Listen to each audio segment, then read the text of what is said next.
ఆర్థిక నిపుణులు ఈ బడ్జెట్ని 3,25,000 కోట్లు పెట్టుంటే, అంటే గత ఏడాది కేవలం ఎంత 2,91,000 కోట్లు పెట్టి కేవలం 2,20,000 కోట్లు మాత్రమే ఖర్చు పెట్టారు. 70,000 కోట్లు ఖర్చు పెట్టలేకపోయినా కారణం వాళ్ళకి ఆదాయం రాలేదు, 70,000 కోట్లు ప్రజలకి చేరలేదు.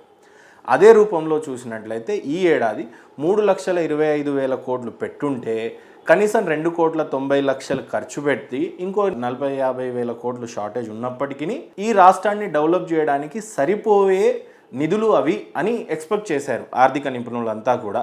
బట్ ఆ రకంగా అయితే ఈ బడ్జెట్ 3,25,000 కోట్లకు పెంచలేకపోయారు. అంటే ఇప్పుడు మీరు చెప్పొచ్చు 3,25,000 కోట్ల బడ్జెట్ పెట్టుంటే ఏం జరిగేది అంటే, గతంలో చూసినట్లయితే 2,91,000 కోట్ల బడ్జెట్ పెట్టి 220 చేశారు.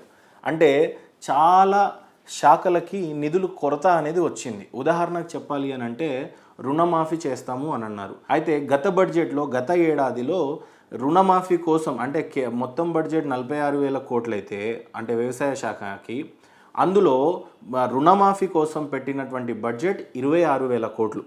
26,000 కోట్ల బడ్జెట్ అంటే రుణమాఫీ కోసం చేస్తే అప్పుడు రుణమాఫీకి వాళ్ళు అలోకేట్ చేసింది 26,000 కోట్లు అయితే ఖర్చు పెట్టింది కేవలం 20,000 కోట్లు మాత్రమే. అంటే ఇంకా 6,000 కోట్లు షార్టేజ్ అయిపోయినాయి.